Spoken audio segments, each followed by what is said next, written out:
प्रथम प्रकरण में ब्रह्म का स्वरूप तत्व समझाने के लिए उसकी शक्ति का सांकेतिक भाषा में विभिन्न प्रकार से दिग्दर्शन कराया गया।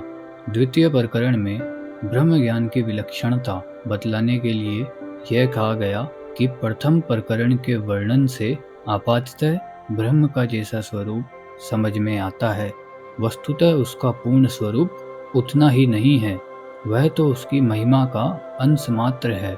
जीवात्मा, मन, प्राण, इंद्रिय आदि तथा उनके देवता सभी उसी से अनुप्राणित, प्रेरित और शक्तिमान होकर कार्य सक्षम होते हैं। अब इस तीसरे प्रकरण में दृष्टांत के द्वारा यह समझाया जाता है कि विश्व में जो कोई भी प्राणी या पदार्थ शक्तिमान, सुंदर और प्रिय प्रतीत होते हैं, उनके जीवन में जो सफलता दिखती है वह सभी उस परब्रह्म परमेश्वर के एक अंश की ही महिमा है। इन पर यदि कोई अभिमान करता है तो वह बहुत बड़ी भूल करता है। मंत्र प्रथम। व्याख्या। परब्रह्म पुरुषोत्तम ने देवों पर कृपा करके उन्हें शक्ति प्रदान की, जिससे उन्होंने असुरों पर विजय प्राप्त करी। यह विजय वस्तुतः भगवान की ही थी। देवता तो केवल निमित्त मात्र थे, परंतु इस ओर देवताओं का ध्यान नहीं गया और वे भगवान की कृपा की ओर लक्ष्य न करके भगवान की महिमा को अपनी महिमा समझ बैठे। अभिमानवश यह मानने लगे, हम बड़े भारी शक्तिशाली हैं, हमने अपने ही बल पौरुष से असुरों को पराजित किया। मंत्र 2। व्याख्या।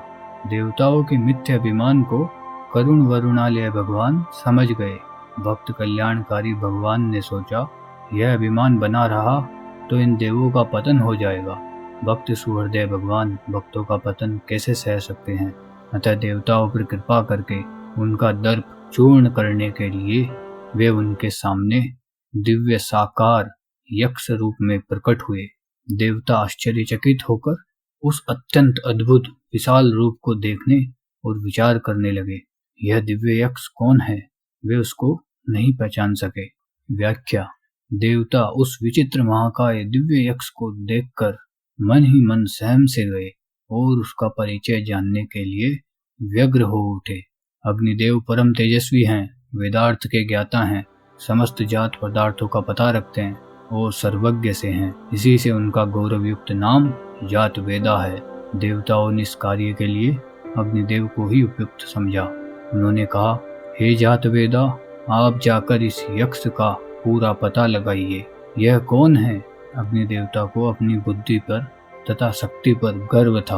उन्होंने कहा, अच्छी बात है, अभी पता लगाता हूँ। व्याख्या। अग्निदेवता ने सोचा, इसमें कौन बड़ी बात है, इसलिए वे तुरंत यक्ष के समीप जा पहुँचे। उन्हें अपने समीप खड़ा देखकर यक्ष ने पूछा, आप कौन हैं?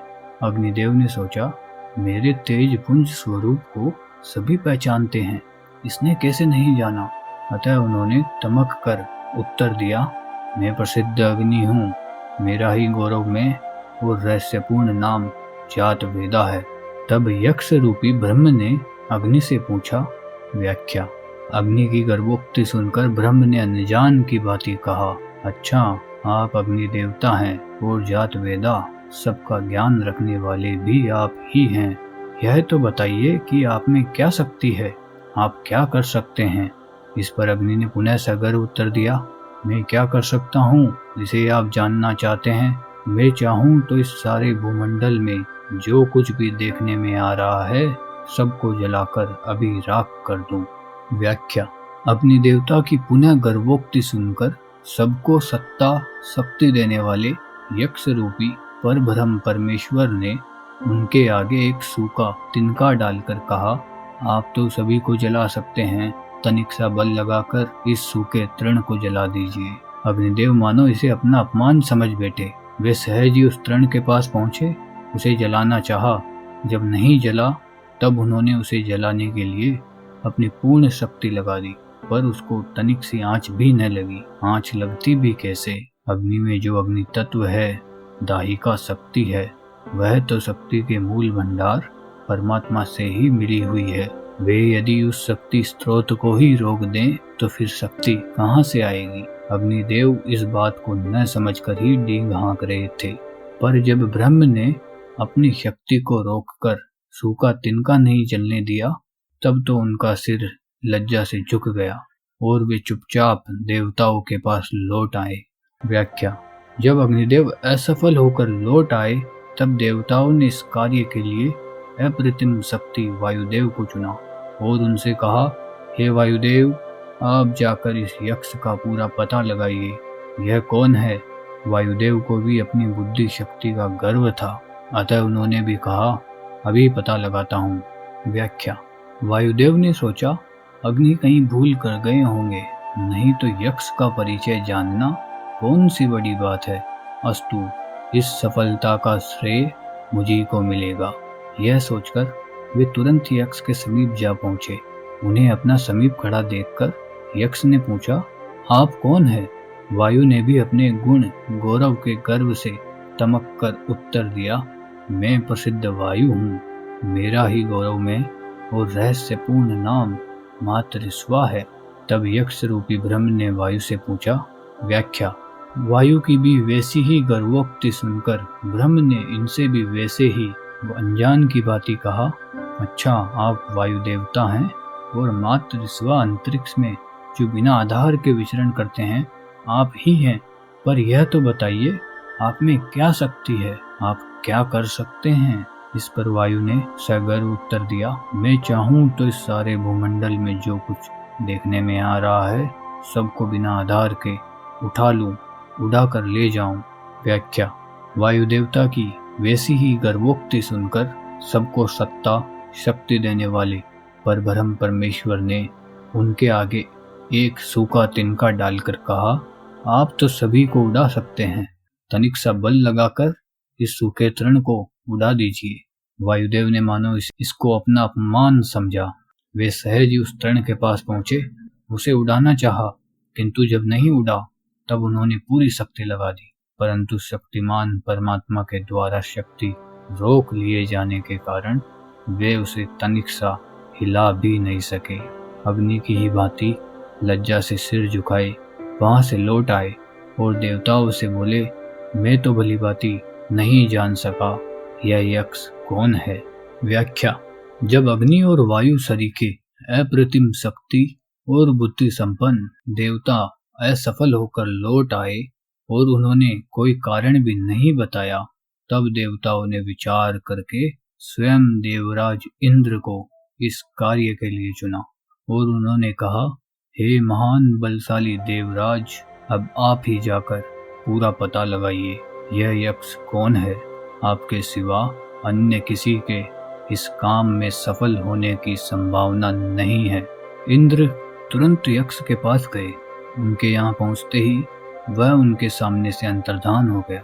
इंद्र में इन देवताओं से अधिक अभिमान था, इसलिए ब्रह्म ने उनको वार्तालाप का अवसर नहीं दिया, परंतु इस एक दोष के अतिरिक्त अन्य सब प्रकार से इंद्र अधिकारी थे।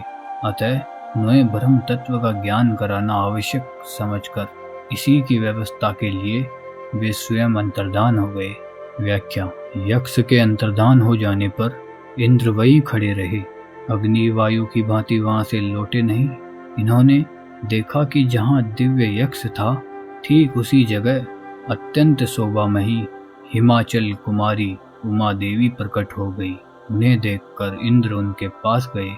इंद्र पर कृपा करके करुणा में पर ब्रह्म पुरुषोत्तम ही उमा रूप साक्षात ब्रह्म विद्या को प्रकट किया था।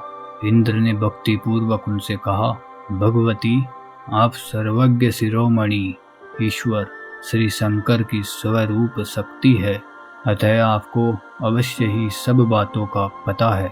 कृपा पूर्वक मुझे बताइए कि यह दिव्य यक्ष जो दर्शन देकर तुरंत ही छिप गया कौन है और किस हेतु से यहाँ प्रकट हुआ था। तृतीय खंड समाप्त। चतुर्थ खंड। व्याख्या: देवराज इंद्र के पूछने पर भगवती उमा देवी ने इंद्र से कहा, तुम जिन दिव्य यक्ष को देख रहे थे जो इस समय अंतर्धान हो गए, वे साक्षात परब्रह्म परमेश्वर हैं। तुम लोगों ने जो असुरों पर विजय प्राप्त की है, यह उन ब्रह्म की शक्ति की ही विजय है। अतएव वस्तुतः यह उन पर ब्रह्म की ही विजय है। तुम तो इसमें निमित्त मात्र थे, परंतु तुम देवताओं ने ब्रह्म के इस विजय को अपना विजय मान लिया और उनकी महिमा को अपनी महिमा समझने लगे।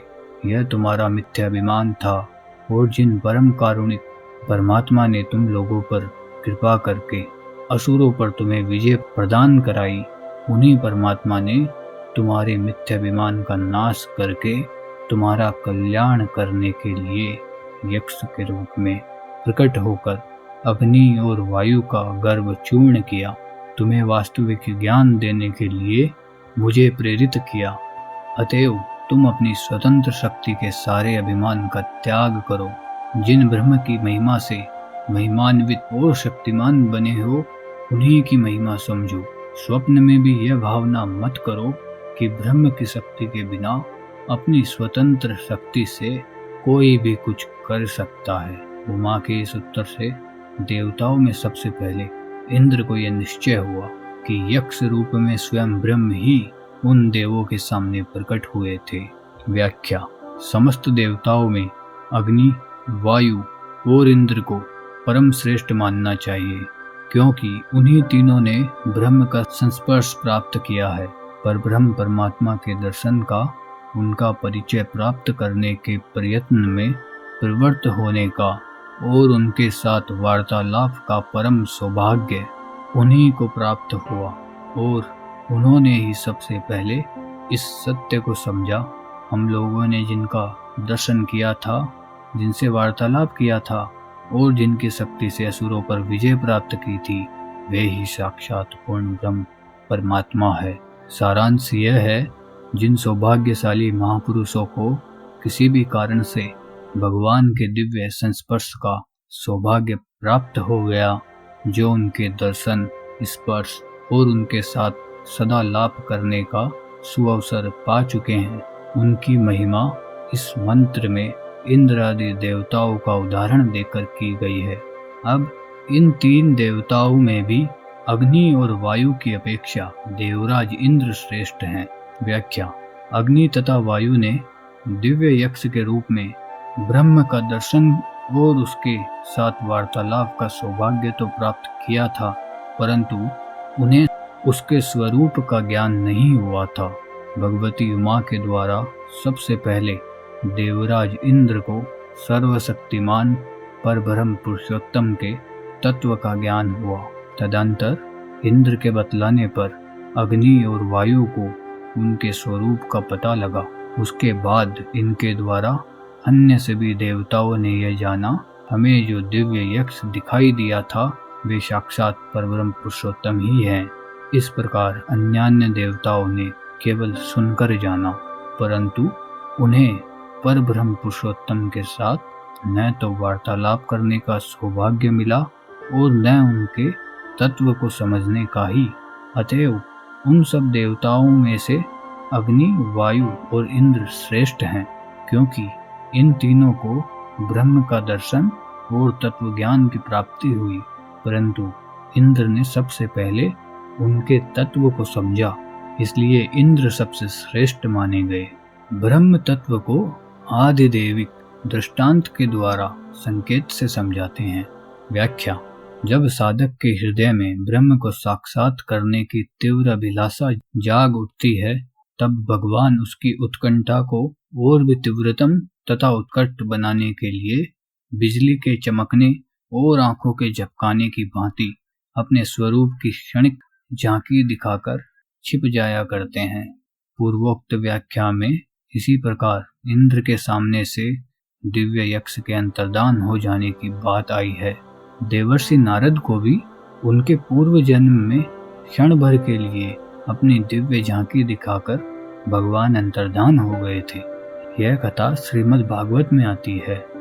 जब साधक के नेत्रों के सामने या उसके हृदय देश में पहले पहले भगवान के साकार या निराकार स्वरूप का दर्शन या अनुभव होता है, जब वह आनंद आश्चर्य से चकित सा हो जाता है, उसे उसके हृदय में अपने आराध्य देव को नित्य निरंतर देखते रहने या अनुभव करते रहने की अनिवार्य और परम उत्कट अभिलाषा उत्पन्न हो जाती है। फिर उसे क्षण भर के लिए इष्ट साक्षात्कार के बिना शांति नहीं मिलती। यही बात इस मंत्र में आदिदेविक उदाहरण से समझाई गई ऐसा प्रतीत होता है। वस्तुतः यहाँ बड़ी ही गोपनीय रीति से ऐसे शब्दों में ब्रह्म तत्व का संकेत किया गया जिसे कोई अनुभवी संत महात्मा ही बता सकते हैं। शब्दों का अर्थ तो अपनी अपनी भावना के अनुसार विभिन्न प्रकार से लगाया जा सकता है। अब इसी बात को आध्यात्मिक भाव से समझाते हैं। व्याख्या। जब साधक को अपना मन आराध्य देव श्री भगवान के समीप तक पहुंचता हुआ सा दिखता है, वह अपने मन से भगवान के निर्गुण या सगुण जिस स्वरूप का भी चिंतन करता है, उसकी जब प्रत्यक्ष अनुभूति सी होती है, जब स्वाभाविक ही उसका अपने इष्ट में अत्यंत प्रेम हो जाता है, फिर वह क्षण भर के लिए भी इष्ट देव की विस्मृति को सहन नहीं कर सकता। उस समय वह अतिशय व्याकुल हो जाता है। तदिस्मरणे परम व्याकुलता। नारद भक्ति सूत्र में यह कथन आता है। वह नित्य निरंतर प्रेम पूर्वक उसका स्मरण करता रहता है और उसके मन में अपने इष्ट को प्राप्त करने की अनिवार्य और परम उत्कट अभिलाषा उत्पन्न हो जाती है।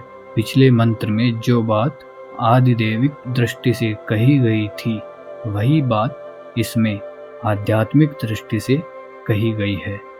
अब उस ब्रह्म की उपासना का प्रकार और उसका फल बतलाते हैं। व्याख्या।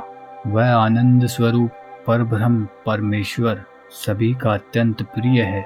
सभी प्राणी किसी न किसी प्रकार से उसी को चाहते हैं, परंतु पहचान नहीं पाते।